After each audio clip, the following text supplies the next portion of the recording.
মাননীয় মহাপরিচালক এবং বিকেএসপি কর্তৃপক্ষকে এই আয়োজনের জন্য। আমি নাজমুল আবেদিন, আমি এখানে বাংলাদেশ ক্রিকেট বোর্ডকে রিপ্রেজেন্ট করছি। আমি দুজনের কথার সূত্র ধরে একটু বলতে চাই।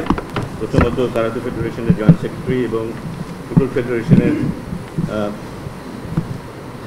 জেনারেল সেক্রেটারি, ওনারা যেই কথাগুলো ধরে আলোচনাটা মূলত করেছেন সেটা হচ্ছে সমন্বয়ের ব্যাপারটা, বিকেএসপির সাথে ফেডারেশনের সমন্বয়ের ব্যাপারটা। আমি যেহেতু বিকেএসপির সাথে একেবারে প্রথম থেকে জড়িত ছিলাম, আমি দু একটা এক্সাম্পল দিতে পারি। 1997 সালে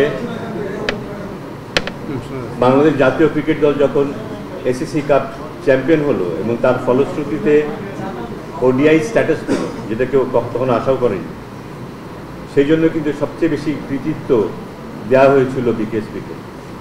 কারণ সেই ক্যাম্প পুরোটা সময় জুড়ে বিকেএসপিতে হয়েছে। বিকেএসপি সর্বতভাবে সাহায্য করেছে, কোচ দিয়ে, মাঠ দিয়ে, ফ্যাসিলিটি দিয়ে। বিকেএসপি ওন করেছিল ওই টিমটাকে। এটা আমি ক্রিকেটের কথা বললাম, কিন্তু সেই সময় বিকেএসপি ছিল সেন্টার অফ এক্সেলেন্স। ওখানে জাতীয় ফুটবল দলকে দেখেছি, দীর্ঘ সময় ধরে ওরা ট্রেনিং করেছে। জাতীয় হকি দলকে দেখেছি, জাতীয় অ্যাথলেটিক্স টিমকে দেখেছি, জাতীয় সাঁতার দলকে দেখেছি, জাতীয় ক্রিকেট দলকে দেখেছি। তারা সবাই ওখানে ট্রেনিং করেছে। সামহাউ দি আদার ওই জায়গা থেকে কেন যেন আমরা কিছুটা সরে এসেছি। একটা দূরত্ব তৈরি হয়েছে বিকেএসপি এবং ফেডারেশনের মধ্যে, এবং যে কারণে গত অনেকগুলো বছরে আমাদের যে কাঙ্ক্ষিত সাফল্য আমরা আনতে পারতাম স্পোর্টসে, তা আমরা আনতে পারিনি। কিন্তু একটা জায়গায় স্ট্যাগনেন্ট হয়ে গেছি এবং কিছু কিছু জায়গায় আমরা পিছিয়ে পড়েছি।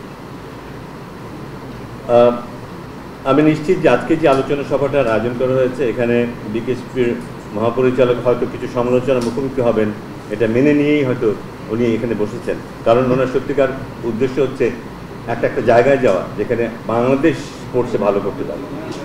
বাংলাদেশ স্পোর্টসে ভালো করতে যদি চায়, আমরা যুবতে কী করেছি, বয়স ভিত্তিকে কী করেছি, কিছু যায় আসে না। কিন্তু সিনিয়র লেভেলে ইন্টারন্যাশনালি আমরা কী করছি সেটাই কিন্তু আমাদের পরিচয় বহন করবে।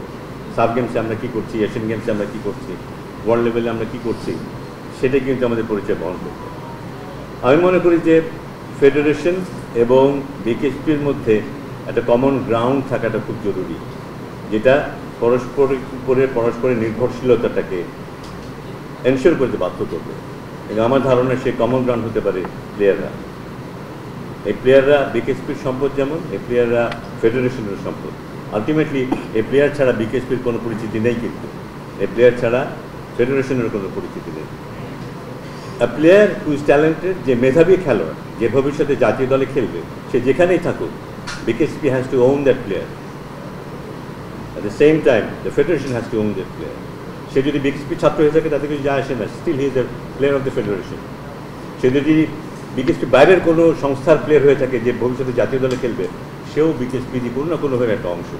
এভাবে যদি আমরা মনে করতে পারি, এই ধরনের একটা সম্পর্ক আমরা তৈরি করতে পারি, আমরা অনেক ফাস্ট ট্র্যাক করতে পারবো। আমাদের খেলাধুলার ডেভেলপমেন্টটা অনেক স্পিড আপ হবে। কিন্তু আমি মনে করি ফেডারেশনের উচিত হবে সরকারকে বলা যে আমরা বিকেএসপিতে প্রোগ্রাম করতে চাই, আমাদের বাজেটটা ওখানে ইনক্লুড করে দেন, সো দ্যাট আমরা ওখানে ক্যাম্প করতে পারি। আমি ওখানে গিয়ে যেন আমি খাওয়া দাওয়া পেতে পাই, একজন যদি কোচ দরকার একজন কোচ যেন আমরা ওখানে পাই। বিকেএসপি উইল এনশিওর দ্যাট, কিন্তু ফ্যাসিলিটি এনশিওর করবে বিকেএসপি।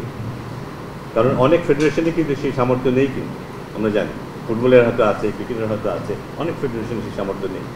সো আপনারাও ওই দিক থেকে এগিয়ে আসতে পারেন। আমি নিশ্চিত যে বিকেএসপি সেই দায়িত্বটা নেবে।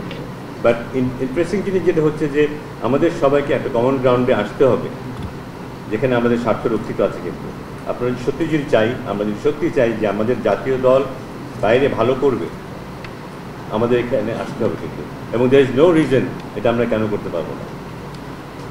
35 বছর আগে ব্যক্তিগতভাবে স্পোর্টসের যে অবস্থানটা ছিল 35 বছর আগে, সেটা যদি গ্রাফটা যদি আমরা ধরে রাখতে পারতাম, বাই দিস টাইম আমাদের ওভারঅল স্পোর্টস স্ট্যান্ডার্ড মিনিমাম 50% উপরে থাকতাম।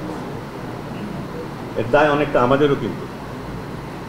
তো আমার মনে হয় যে আমরা যদি একটা জায়গায় আসতে পারি যেখানে খেলাটার পেছনে আমরা সবাই থাকি, সেটা বিকেএসপি হোক, ফেডারেশন হোক, any organization, there is no reason কেন আমরা আরও ভালো করতে পারবো না এবং দ্রুত সেটা করতে পারবো না। তো সেই অনুরোধই থাকবে সবার জন্য যে একটা স্বপ্ন দেখতেই হবে আমাদের সবাইকে, কারণ আমি এই দায়িত্ব যখন নিয়েছি কিছু একটা আমাদেরকে করতেই হবে। কিন্তু পিপল উইল মেজার আস, মানুষ বাইরে যারা আছে তারা সবাই আমাদেরকে মেজার করবে। কিন্তু আমরা হয়তো অনেকদিন ধরে এই পেছনে কাজ করছি, কিন্তু আমরা এগিয়ে যাওয়ার কোনো নমুনা আমরা রেখে যেতে পারছি না কিন্তু।